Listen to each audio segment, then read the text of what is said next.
Today on the ReCommerce show, I'm joined by someone who has quietly become one of the most respected operators in consumer hardware. Vidula Shetye most recently served as the VP of Supply Chain and Operations at ecobee, but her impact goes beyond smart thermostats. From New Balance to Coleman to Canadian Tire, she's helped world-class organizations build systems that just don't scale or move product, but protect margin, reduce waste, and deliver at scale. She's led through launches, surges, global disruptions like COVID, and constraints. And she does it with a mindset that makes circularity not just a checkbox, but a competitive advantage. If you're trying to make your returns, refurb, or recovery programs actually work, this is an episode to bookmark. Vidula, welcome to the show. Thrilled to have you here. Thank you so much. This is really exciting. Yeah, likewise. Super excited for this conversation. Like, I think having conversed with you in the past, I have learned a lot from you. So I'm pretty sure others would learn a lot from this conversation. I hope so. Yes, definitely. I'm pretty confident they will. So yeah, let's start with something personal. What's one motto or principle that that you follow in life? So this was something my dad used to say to us, and I realized that it's like embedded itself quite deeply within me. When we were younger, he used to say, "Don't give excuses. Your friends don't need them, and your enemies don't believe them." Right? Mhm. And when I was younger, I categorized it as something like, that dads say that, Mhm. you're like, oh, yeah, okay, I get it kind of thing. But as I grew older, I realized a lot more of like when it says your friends don't need them, it's basically about the relationships you build and the integrity that you have, right? So in a workplace, if you've committed to doing something by a certain time and you can't get to it because something else happened, there's a fire or whatever else, right, that you're dealing with, it's on you to maintain that relationship and, recommit to a new date instead of, leaving the person hanging. And then the enemies part of the conversation is more so that you can't really make everyone happy, right? So you Mhm. need to like understand where you stand with all of those relationships. Yeah, that's really, I think, insightful, especially from a perspective of when, as we grow up, we realize the value of the words that our parents speak to us. When we are younger, it's like, yeah, why do we even, why would we even care about what our parents think? But yeah, I think I definitely resonate with that, where excuses are just in our mind. Like, as Yeah. long as we are working in an environment or just in our personal life, I think. That just makes us weaker. Is like, like excuses, I think, are kind of self-harming in that manner. And then, yeah, super insightful, Yeah. Vidula. No, you're absolutely right. Like from the excuses part, like when we were younger, it was more Hmm. so like, oh, why didn't you do this? Right. And then, Hmm. oh, I did something else instead. But Hmm. then the underlying meaning, it's with age comes wisdom. Yeah, definitely. And when you peel the layer on any excuse or anything that didn't go our way, you would realize that, yeah, there was something that we were also lacking. So that only comes with age and wisdom, as you were saying. But that's like one mentality which I'm glad that your father taught you, because that's a mentality. If you don't learn it early, then it becomes a habit going into Yeah. the future, for sure. It's really insightful. Awesome.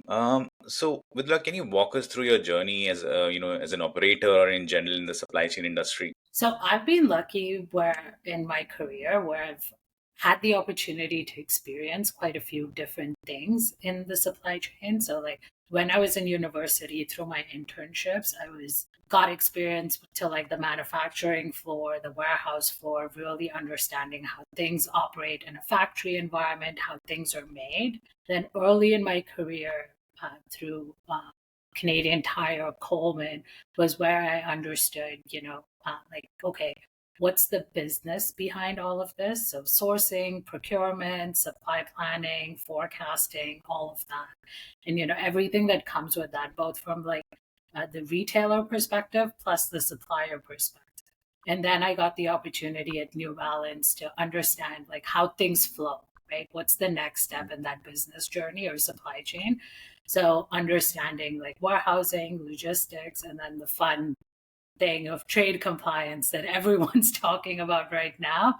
I'm Hmm. pretty sure up until a couple of months ago, people didn't really know what trade compliance was. So that. And then in my most recent role, I got the opportunity to bring all of this knowledge together. So at ecobee, it was a fairly young company when I joined, like in terms of like their supply chain, and I got the like I own pretty much end to end supply chain. So like working with the factories, supply planning, working with sales on demand planning, warehousing, logistics, trade compliance, and then even working with our customers, right? All the Hmm. different customer channels. And that was really an interesting experience because we established like the first S&OP process over there.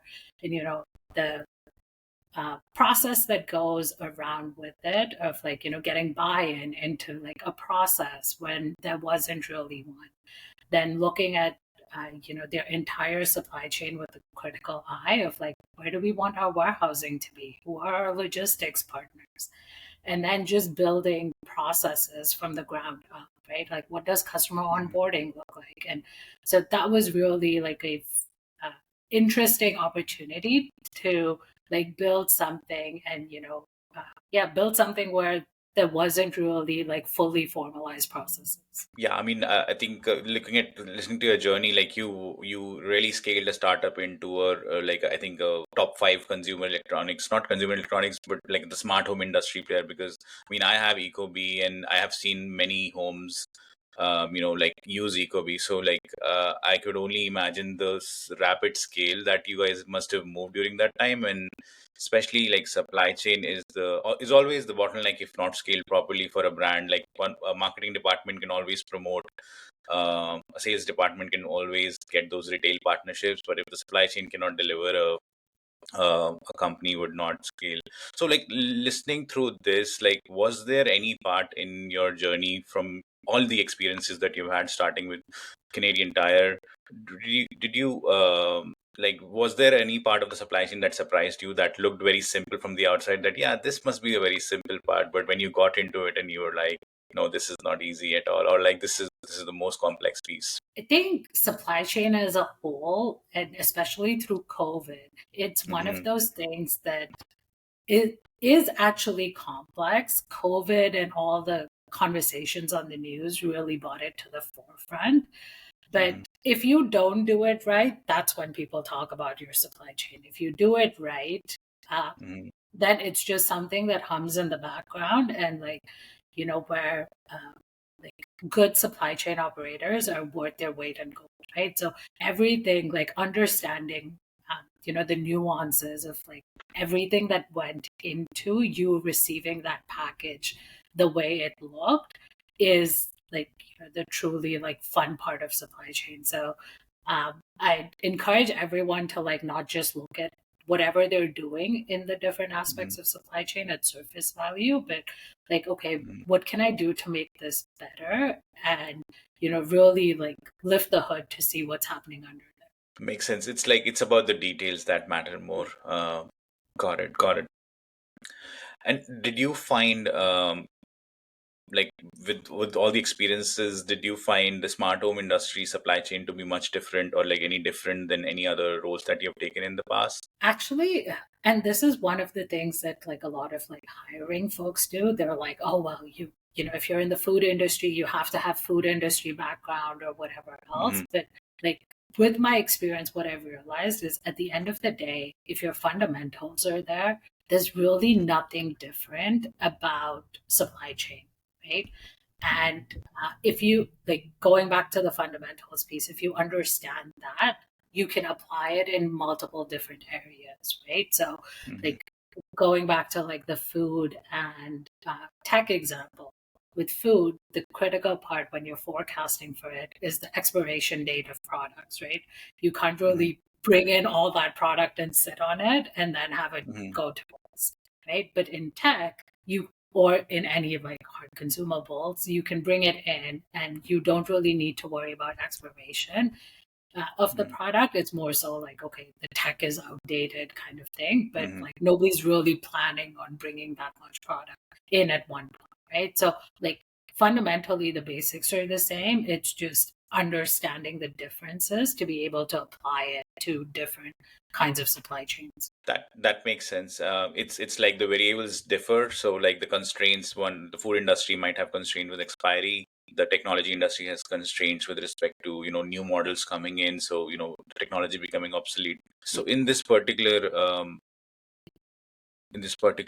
like role, or in general, like, did you feel there was a difference in the reverse logistics side of it? Like in general, like in the supply chain industry, do you find reverse logistics as a piece which was different for smart homes than others? At the end of the day, the process was the same, regardless of the product. Like the Mm-hmm. customer returned it, you needed to do something with it, whether, scrap it, reuse it, refurb it, whatever that was. But what Mm-hmm. I found interesting in supply chain that wasn't really there in like the other industries I worked with was the ability to track metrics. So a lot of tech products come with serial numbers, right? So if you've Mm-hmm. recorded the serial number when it ships out or when it's being produced, right? It Mm-hmm. allowed for a lot of like interesting metrics for you to track, like what price did I actually sell it?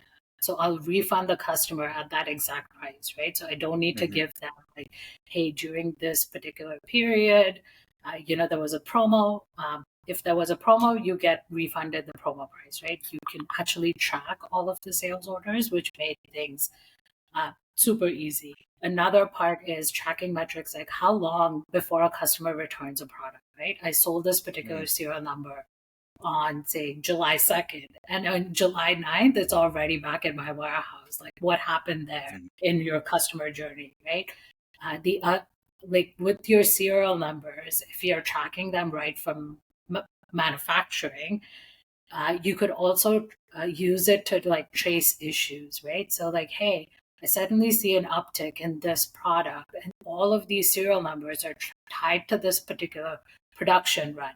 Did something happen there? Should I actually like get the warehouse to pull all those units so that your engineering team can go in and look a bit deeper to understand, like, hey, something's actually wrong, something went wrong Mm-hmm. during that production run, or something's wrong with a particular component that was used.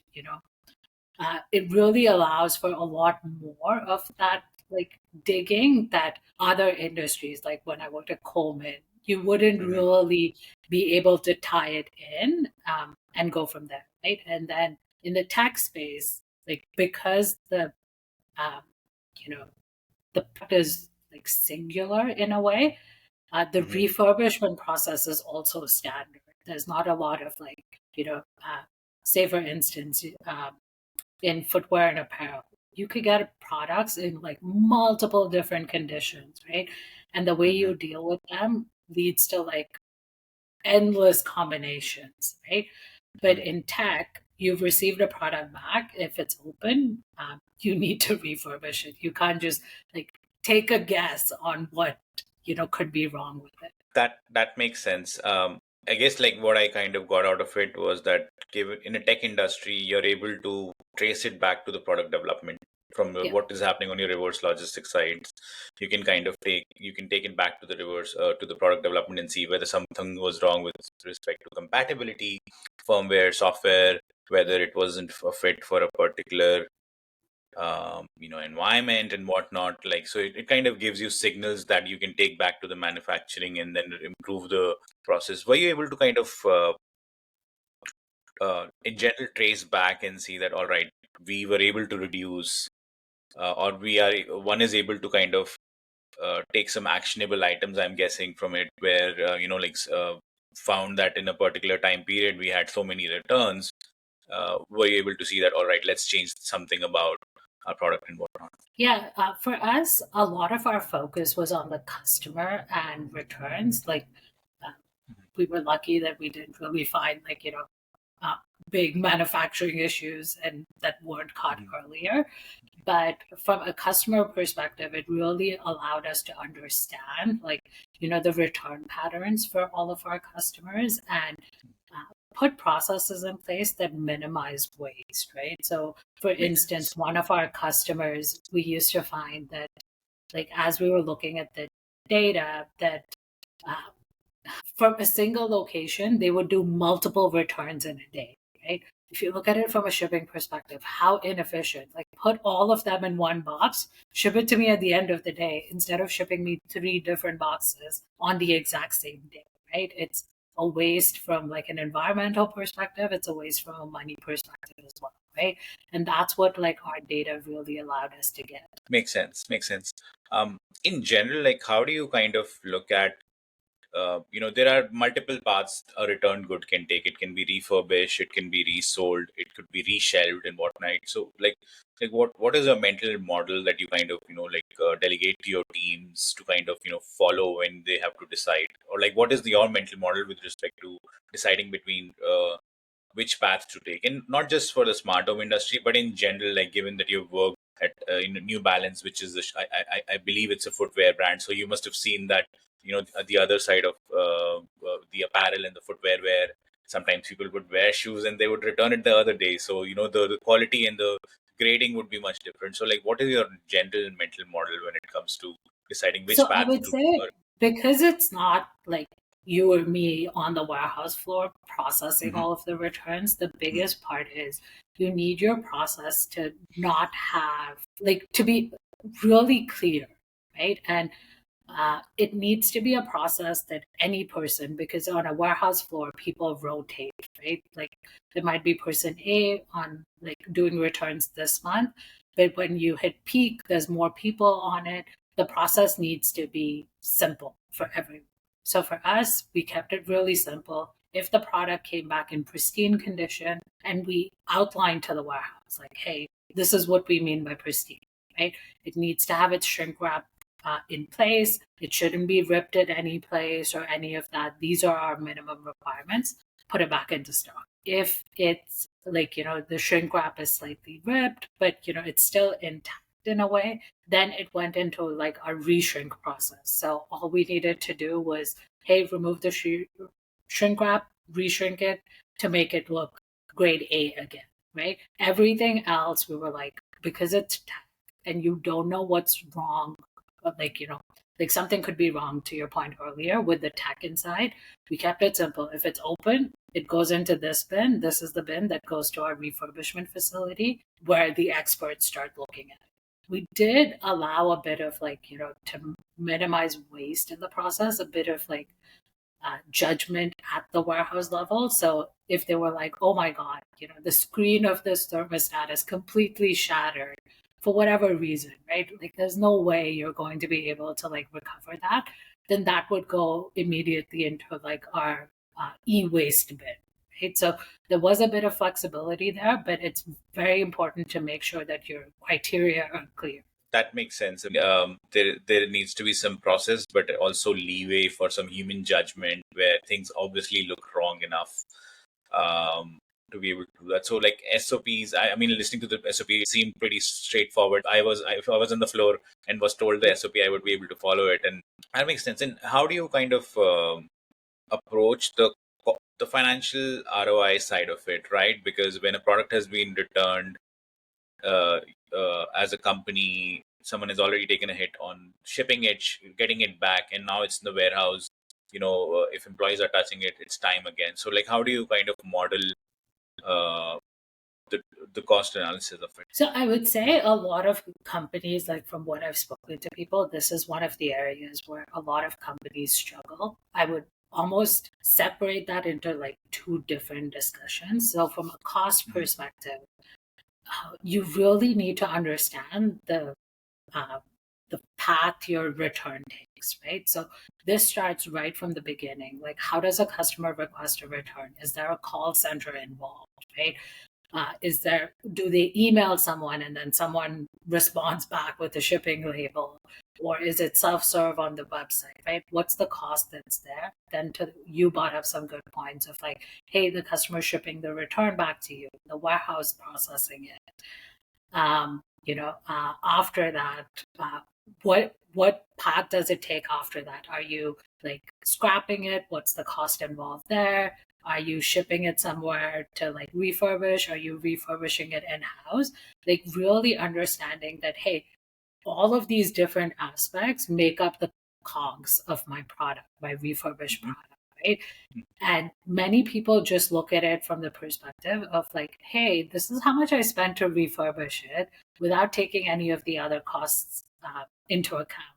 And you're not really looking at a true, like, cost benefit analysis over there. So, like, I encourage everyone to, like, really think about the entire process and to figure out what your cost is. And then from a benefit perspective, people tend to focus just from like the financial aspect. But what I would suggest to everyone is make sure you're bringing all the right people into the room, right? It's not just operations and finance, but you need to bring in your sales team, your marketing team, your ESG team, right?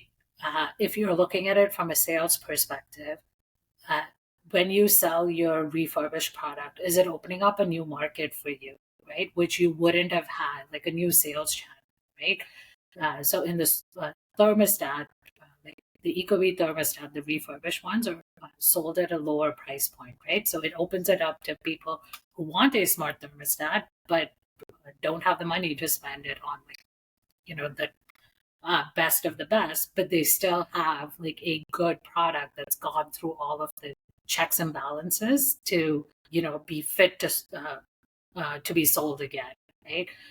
The other part is, does the product, like, whatever actions you're taking, does it divert from landfill, right?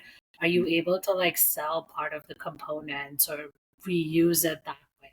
And really hear everyone's perspectives to understand, like, hey, that actually, like, is there a benefit, right? Because yeah, you're like, from the sales perspective, yes, you can like measure it, but like, hey, you're diverting it from landfill. That's a good outcome to have, even though, like, rather than doing nothing, right? So really get everyone involved to understand how they're looking at your process to determine, like, is it really beneficial to me and what are the costs involved? Yeah, I mean, that's really insightful. Like getting alignment across sales, marketing, ESG, branding, and all these folks kind of makes the process not just about saving cost, but more about what do we represent as a brand and how many things that we kind of divert away from landfills. And that kind of creates a goodwill among the consumers that the brand that I've chosen for my home is or in general any brand for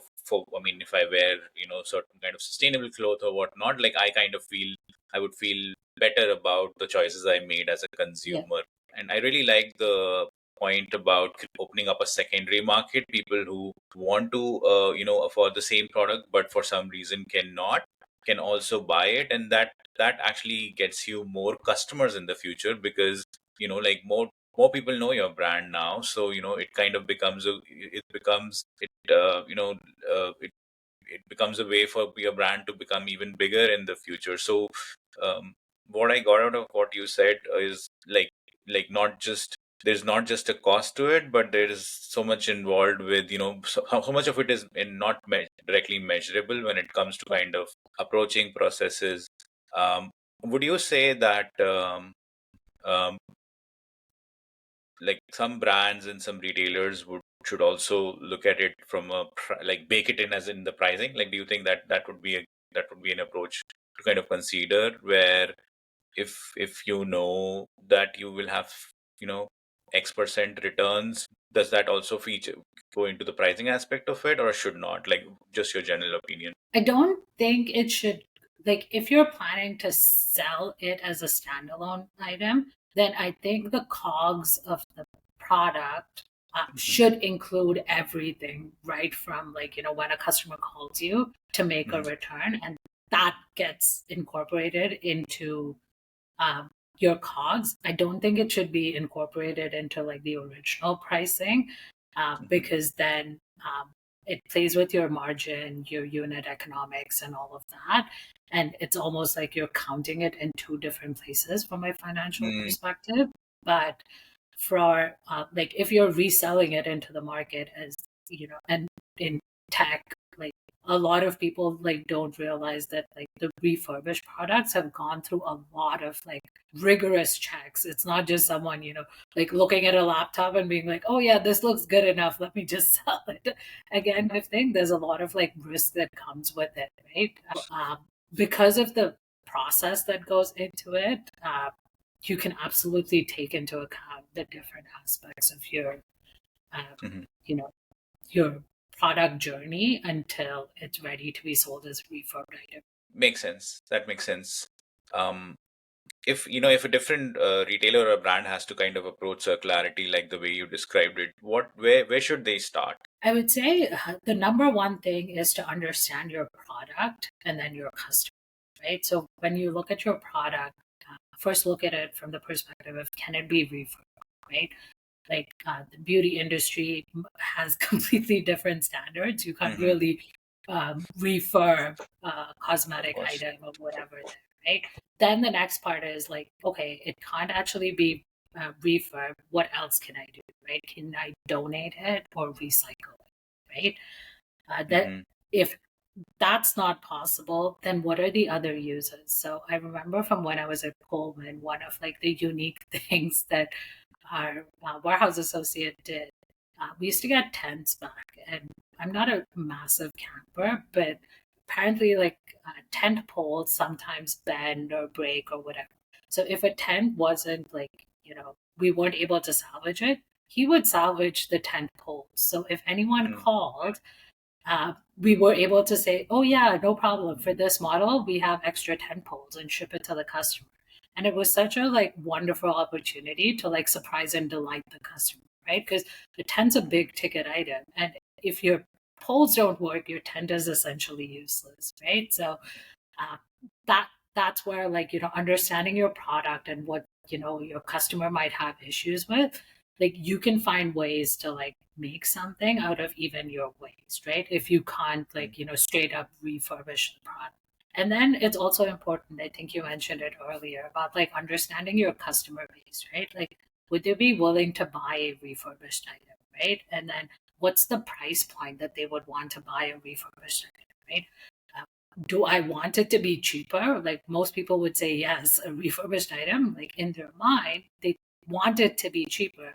I wouldn't pay the same price as a brand new item for a Hmm. refurbished item, right? And then Hmm. what's their expectation on condition, right? So uh, from my New Balance days was when I got really like, first-hand experience with the sneakerhead culture. For Hmm. for me, I don't care what the box looks like uh, for the shoe that I get, right? But for sneakerheads, the actual box matters. They want it to be pristine condition, right? So that's when you start developing your processes and then understanding what it's going to cost you to meet your customer where they're at, right? And then, but in other cases, someone might be okay with the scratch and dent appliance, right? Yeah. What does that look like for your customer? Understanding that, figuring out how much it'll cost you to get to where you're meeting the expectations of your customer from your brand, and then establish your final returns process. That makes sense. I mean, it's like for a sneakerhead or for a clothing, they would have a different, like a consumer would have a different perception or mindset of what a return product should look like. If someone's collecting sneakers, they would not, they want the box to be pristine. And, I've Yep. seen some people who would even like laminate the box, like the shoe, which I don't really get. What's the point of getting a shoe if you're not going to wear it, or if you're just going to just put it on a shelf? So it's almost like making a shoe showroom at your home. But yeah, that's yeah. I mean, shoe I think is a really good example of where the return good has to look pristine as well. Um, Yeah, and a lot of work goes into like that experience, right? So like mhm, my Disney New Balance shoes, the box mhm, is gorgeous, right? And mhm, I mhm, actually have it in a separate bag because I'm like, yeah, these are not shoes I'm going to be wearing everywhere, but mhm, like everything from the box is gorgeous, and it's the experience of it, right? So mhm. like I wouldn't ask any brand or company out there to like, hey, to meet all of this, you need to let go of all of that, like, Mhm. your customer experience. And Makes those sense. are all things you need to take into account before deciding your ideal path that your product takes once it comes back to you. That makes sense because I mean, products are also experiences, as you kind of rightly described, where the customer is not just buying it for buying the actual commodity, but for the way it kind of gets packaged and sent at your home. I mean, there's a recent example. I think there's this doll called Labubu, and like people are Yeah. crazy about the packaging itself, because the experience of opening it, the excitement of not knowing what exactly is going to be in there itself is an experience. Whereas a doll is just a doll, right? So um, I think it's more about the experience more than the Yep. product sometimes, and returns play a role in it, because if you just send that return product as is and without taking into consideration, okay, maybe I need to change the packaging of it, just like you were describing, right? Like if the shrink wrap is not good, you would change the shrink wrap. If the box is not good, you would do that. I think that's very important in the returns process, where you're making it as pristine as you can possible without Yep. breaking the bank, or at the same time providing a good price point for them. And like many brands and in general are very cost sensitive, right? Margins are single digit. Like, what would your advice be? How do you kind of balance between it, right? Like, because a lot of brands that I have worked with or I've had a chance to observe from a distance is that many times they would not look at returns as something they want to refurbish and put back into the cycle, just because the cost of it is like 30-40% of the product itself. So they'll essentially make a loss if they try to put it back into circulation, at least through their channels. So like, what would be your advice of how to balance between the sustainability, which is so important, at the same time the cost that goes into making sustainability a success? I would say honestly, in this part, it's data. A lot of things that I've seen like through my career is that there's a lot of like anecdotal information that floats around there, right? So like, hey, I got like this call and there's an issue here and whatever else, and like data is king. Like that's one of the things teams that I've worked with, they know about me. Like, hey, we can make whatever decision we need to, but let's make sure it's grounded in data. And what it does, it allows you to like look at your operations with a critical eye, right? And then start to make trade-offs around, uh, what decisions you're making and what, like, investigate your outliers as well, right? So Mhm. uh, a brand, for instance, right, could look at their returns, especially if they're working like direct to consumer as well as working like, in wholesale, working with retail and all of that, Mhm. is what's my cost to serve the customer, right? So if an e-com customer calls us and says, like, hey, my product's damaged, I need a replacement. I've shipped a new replacement to them, but what's my cost to get that return back from them, right? And in the grand scheme of my returns process, how much volume am I getting from them, right? So you could Mhm. then actually make the case to say that, with e-waste facilities, like, you have e-waste bins at pretty much every single like Home Depot, Lowe's, Mhm. their entrances. You could actually say that, yeah, I'll ship a replacement to these customers, but tell them to go e-waste it near them, right? I don't really want them because I get 10 units back from this process. But for my retailers, I actually get like thousands of units that are enough to actually put through my refurb process and, make my refurb process like more viable, right? I gave you the example earlier of like customers actually like returning, making multiple returns from a single location, right? Once you have that data, you can actually like talk to them and, uh, maybe change the behaviors that are around that. The other example would be around like, return allowances. A lot of retailers take return Mhm. allowance. If you look Mhm. at the math behind like what your costs are, is the return allowance percentage that the customer is actually asking for Mhm. actually lower, right? There's more money in your pocket, right? Then the other part is like look at your process. Like if you're sending your product, your refurbishing isn't happening on site, uh, even though you get individuals shipped to you, can you ship back in bulk to your refurb facility, right? To keep costs down. Mhm. Like it's very much the more data you start collecting, the more you can start making trade-offs, right? Like, hey, Hmm. this customer is really abusing our returns policy, right? That's Here's the true. data to back it up, and have those like conversations that allow you to reduce the amount of money you're leaving on the table. One of the unique things we found when I was at ecobee was with one of our retailers. They would send us automatic notifications saying that, hey, I'm going to be returning. They did everything right, right? Hmm. Consolidate the product and all of that and say, hey, I'm returning 100 units back to you.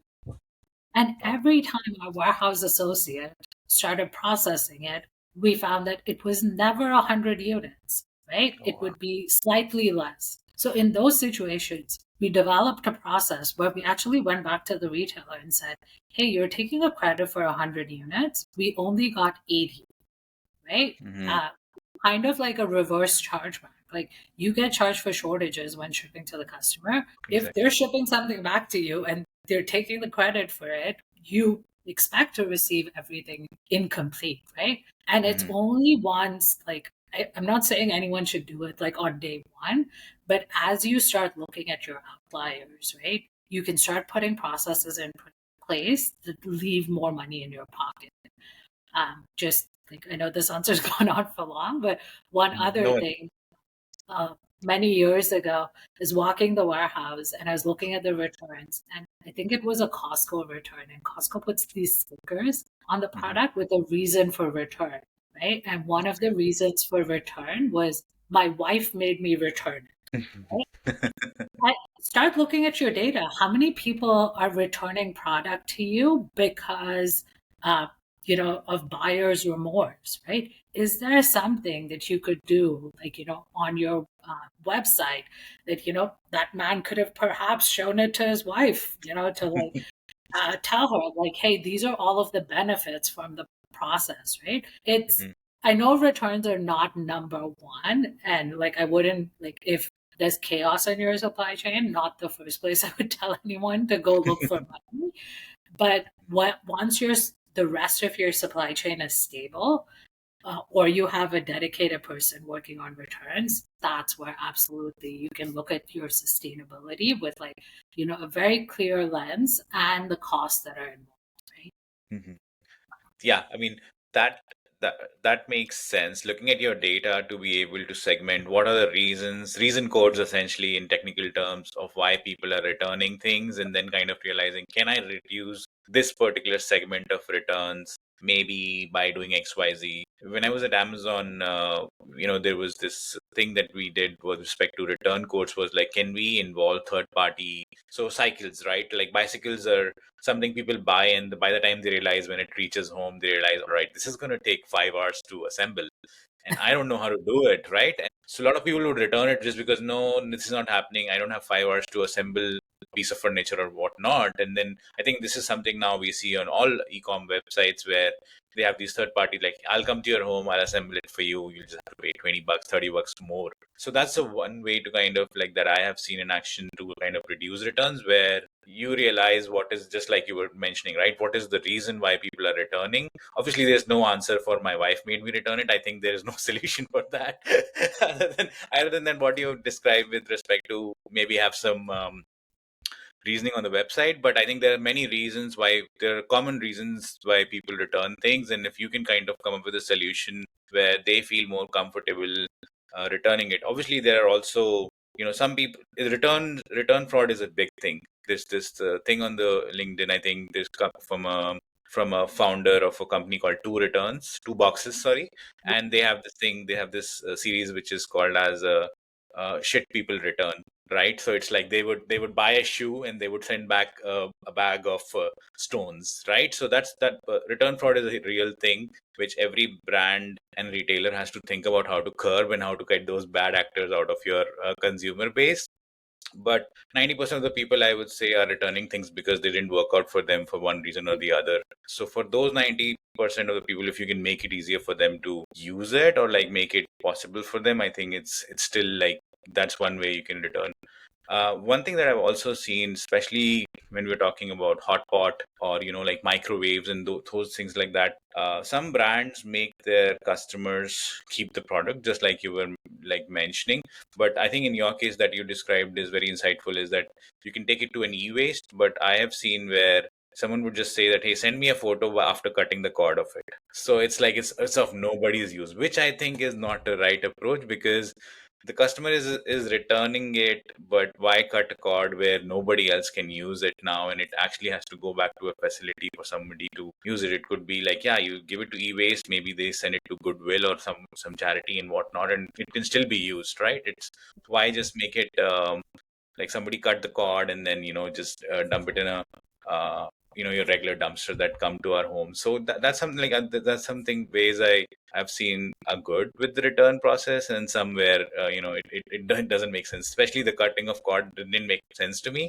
uh, you can even sell it through secondary channels, right? Or like create some sort of a resale program that, hey, I'm just going to send you a shipping label maybe in a month or so, but it can go, I'm going to resell it through my website or my resale channel. Just slap that label and send it to me. Yeah, it very much like in the tech space, it opens up a couple of different avenues for us. Like because we have the serial number of the product, we Mm-hmm. knew that it was completely useless as a product, right? So Mm-hmm. the risk of them like reselling it or fraud in the process, like minimizes it. But like looking at the two boxes Mm-hmm. example, some of the stuff that they've posted.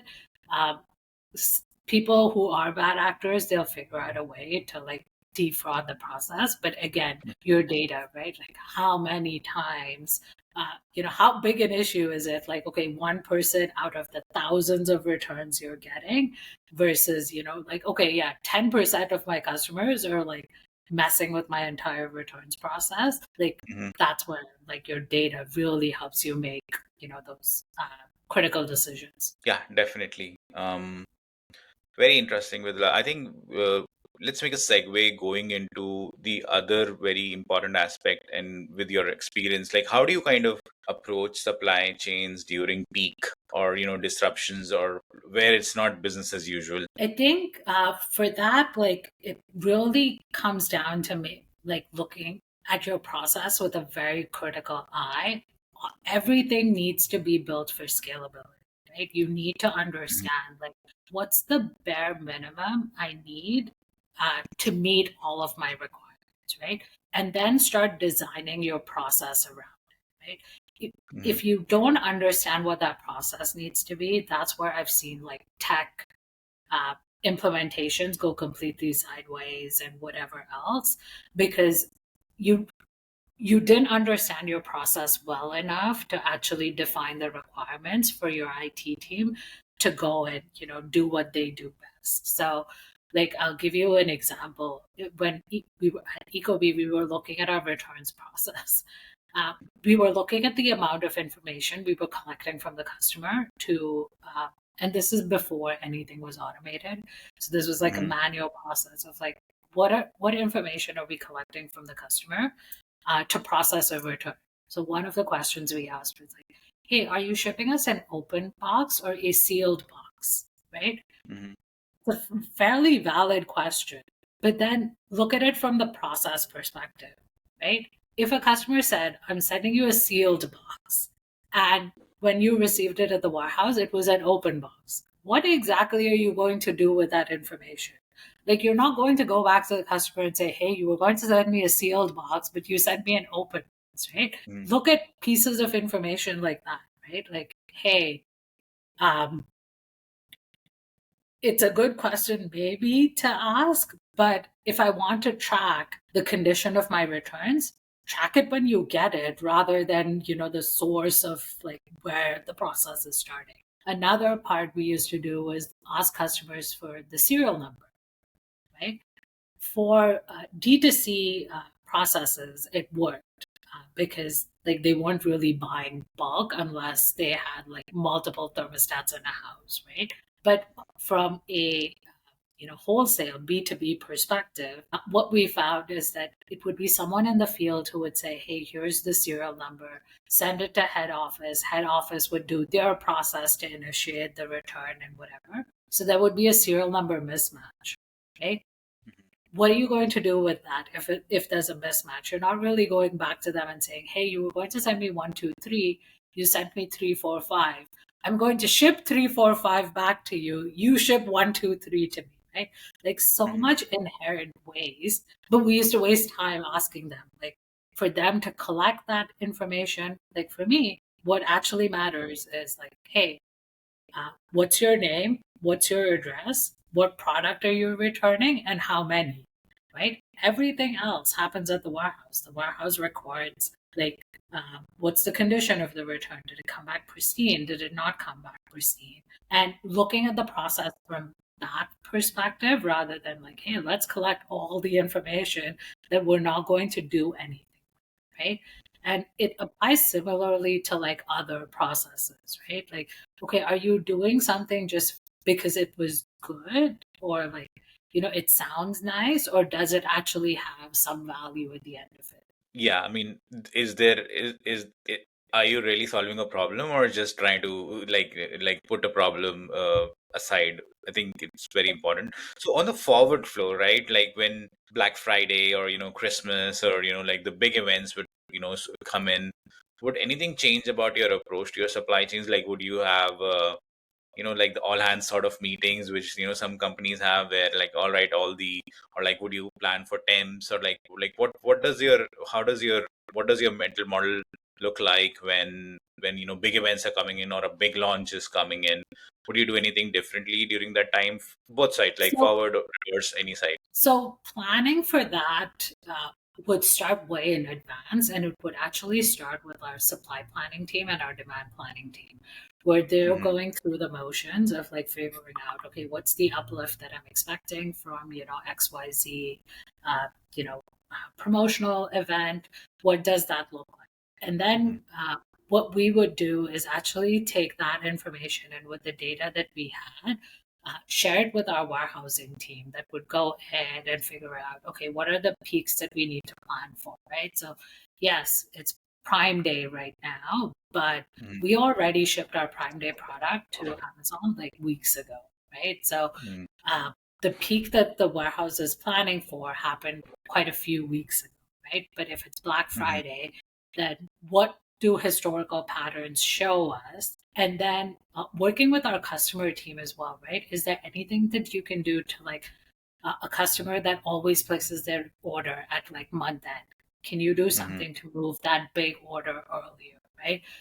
For me, the way I would look at it with our team is that every single team is involved in trying to figure out what we can do to make, um, whatever promotional event happen as seamlessly as possible, right? So the all hands or collaboration that would happen right from the beginning. Like if there's delays in production that would impact a couple of weeks from now Mm-hmm. what we're going to ship outbound to customers, we're tracking it right from there. Like logistics knows what's important to supply and demand, warehousing knows when exactly product is going to hit the warehouse and how to plan for it, right? Like, hey, you're going to get this massive receipt tomorrow. Let's finish receiving everything else that's on our floor so that Mm-hmm. tomorrow, when the hot receipt comes in, you're able to process it right away, right? So for me, the key is making sure that every aspect of the supply chain knows how important they are to the process and that Very there's nice. information flowing as quickly as possible, right? The example I would give my team, very corny, but it's kind of like if you watch a basketball game, right? Not Mm-hmm. everyone is shooting for the hoop, but everyone knows what they need to do to pass the ball to get it to the person who's ultimately going to shoot, right? And that's where Mm-hmm. like, the magic of your supply chain also happens, right? Like everyone knows what role they're playing so that you can actually shoot. That's really like I think I would relate to that analogy a lot because you're trying to make them feel important that they are important to the process because if the point guard doesn't give the ball to the other person, it's not going to go through the hoop. So and it's important. Like every role is important with respect to that. And if one role is running behind, it's like a cascading effect that it would be seen across the supply chain. Yeah, I mean, I think planning definitely plays a big role. Knowing what to expect and preparing teams to what to expect, I think, is very important. in supply chain. One last question from me, I think, would be over here, would be like, it's more of an advice question. So, like, let's assume that you're looking at, and there are many brands like this right now. They have, assume there's a brand or a retailer that has like 20%, 15% returns rate. What would be your advice? Where should they start? Some like tangible advice that a fellow supply chain leader can take. I think for the first part is like the thing they need to look into is what's actually happening with the returns when it comes to your warehouse, right? Understand you know, uh, uh, like the actual flow of the product, so you're not building up a weird process where there's just overflow everywhere, right? Make sure that you don't really allow like a backlog to accumulate and then go and like sorry, let me summarize this better. Yeah. Make sure that you actually have a process for handling all of your returns, right? And then the next part is start with the data, right? Like once you actually have a good flowing process at the warehouse, let's start collecting information that tells us a bit more about like the nature of the returns, right? Why are there returns, right? What is the condition of the returns? Like, yes, you have like 20% returns, but everything's coming back pristine. What's causing that, right? Like, is it just like overall buyer's remorse from like every single promotion that you're running or whatever else it is, right? So that's really important for me. Like the first thing I would say is like make sure you have like if your returns are truly that high, this is a part of the process that you do need to look at and ensure that you have a process at the warehouse to ensure that there's no backlog, and then start looking at your data, right? Because yes, it might be 20%, but it may also not be 20% because there's something that's going wrong and causing like I've seen all sorts of like reasons that inflate your returns numbers, but it comes down to like bad process. That makes sense. And I mean, I think what I can take out of it is looking at your data, which is something I think most brands would not do until it's too late. With respect Yeah. to, all right, if that's also a very cost effective way to kind of start approaching the problem, where you're not involving your warehouse teams or your operations team, but you're just simply analyzing the data and see what exactly is causing this return rate. And if there is a if it's just bad data, if is it just for some any other reason, can it be informed at least in the forward flow with respect to maybe we are messing up the packaging every time, and that's why like the brands are returning, or maybe people were looking for one Pantone color, but the other Pantone color is getting delivered, so there's something wrong with your um, product itself. And data, I think it gives you an easier way to kind of segment this problem, especially when as things pile up. But what like many brands would do, I think, is especially when you're kind of growing, when you're going, because returns is never somebody's top of mind. It's always the problem that comes last. Yeah. Especially when you're growing as a brand, it's like, yeah, I'm having so much workload fulfilling the forward flow. That Yeah. will be the last problem I would want to solve. But as you scale, the problem increases, and as the problem increases, the cost tied to it increases, and the space tied to it increases. Yeah. And it's the 80/20 rule, right? You're not going to fix every aspect. It's the same thing like with your forward, right? Like there's multiple different ways you need to like ensure your forward flow is working the right way. Shipping to Amazon is not the same as process Yeah. as shipping to Home Depot, right? So, and you have different processes for that. Same thing with your returns, right? It's coming Mhm. from multiple different areas. You don't need to boil the ocean. Start with your biggest problem and then work your way down, right? Yeah, and that's really insightful. When one would do that, they would realize that 50% of their problem can be solved by just one reason. Like the returns are coming from one particular segment. It won't be like that fragmented where one is not able to choose which path or which return problem to start with. Well, Vidula, this has been a pleasure. Please go ahead. You were saying something. No, nothing. Sorry. Got it. Got it.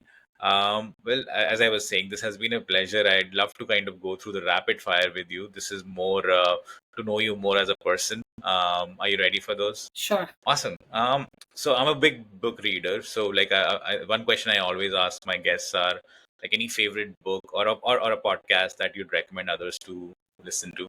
So for me, from a supply chain perspective, a book I would recommend to everyone is The Goal by Eli Goldratt. It looks at Hmm. everything from a very common sense perspective that is a good foundation for anyone, interested in supply chain, interested in processes, 100% recommend. That's very nice. I think I have the book. I still haven't had a chance to. It's very dense, is what I would say. My experiences, but I think for a supply chain, it's definitely a really good book that everyone should read. That book was actually like my very first internship.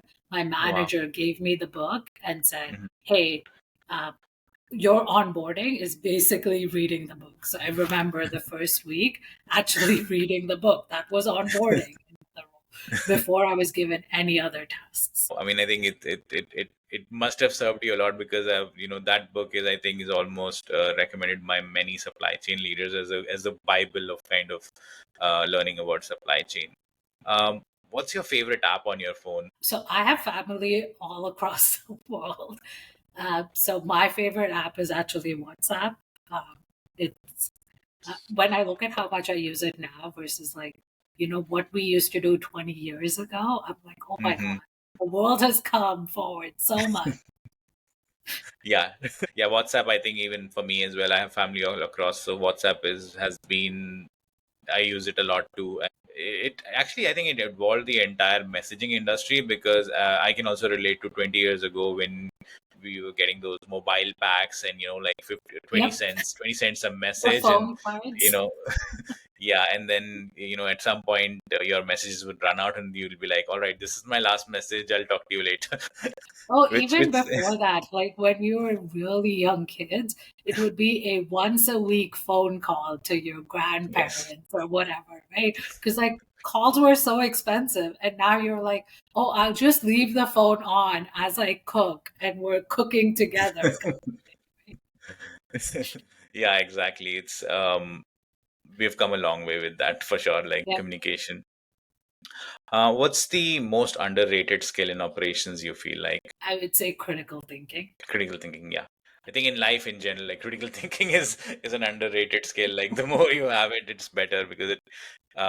Another one I would say is emotional intelligence. I think is an Yeah. underrated skill as well. Your favorite city that you've traveled or worked in? So, traveled, I would always say Bombay at the top of the list. I've always worked in Toronto, so like it's the only city. Got it, got it, got it. Yeah, I think you've mentioned to me that you traveled for work to Vancouver, but yeah, you still prefer Toronto among the two? Well, Toronto is home right now, but like I've really loved all the places that I've traveled to. So I think, yeah, if I was given the opportunity to go somewhere else, like, yeah, that'd be a Hmm. new adventure. Awesome. One leadership lesson that you wish that you learned a little earlier in your life, in your career. I would say it's probably listening.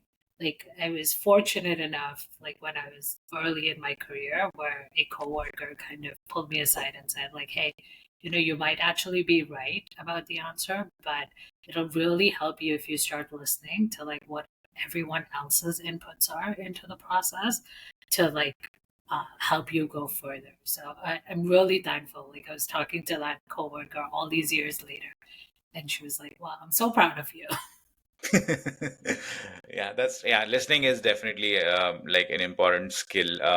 Like earlier in my career, I used to have these instances where someone would be speaking and I'm already formulating my answer, which I think is a very bad habit, which I had to work through as well. Where active listening is so underrated, is what I would say. Like listening through, internalizing, and then coming up with your response is much better than just like half baked listening. What's your personal hobby or things that keep you grounded outside work? I really like reading. So any sort of Awesome. book, it doesn't really need to be work related, Hmm. fiction, whatever else.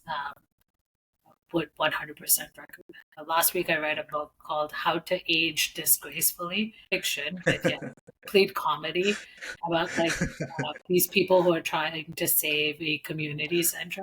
So Hmm. yeah, it was an interesting book. Wow, I'll have to look that one up for sure. Like disgracefully, like I was the first time you said it, I was like gracefully. Is she saying gracefully or disgracefully? But I'll have to look that up for sure. Awesome. So if not supply chain and operations, what career would you have been? So I would say an architect. Like that was my ambition growing up. But then eventually I realized like just how the housing market is Mm-hmm, changing, where people are not really like, you know, in India, for instance, people have that mm-hmm, architect who helps them design their dream home. But mm-hmm, that's not really the norm anymore. People are buying directly from builders who already have mm-hmm, all of that.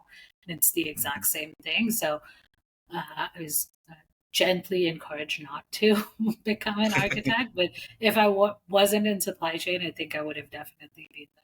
Yeah, that's actually it would have some overlap with the supply chain as well because it needs planning, execution, and kind of coordinating with teams. For me, it would have been like archaeologist, but like growing up, I was really interested in like Harappan culture and then the Mughal empires and whatnot, whatever happened in India, and I quickly realized there's no money in it. So like my parents were like, "There's going to be no point of being a history major or anything of that sort." So yeah, super interesting, Vidla. I really had a great time speaking with you. Learned a I ton, do I'm as well. sure. Mhm. Well, I'm glad. I hope we didn't bore you, and it was a real pleasure talking to you. Thanks a lot for coming on the show. Thank you so much.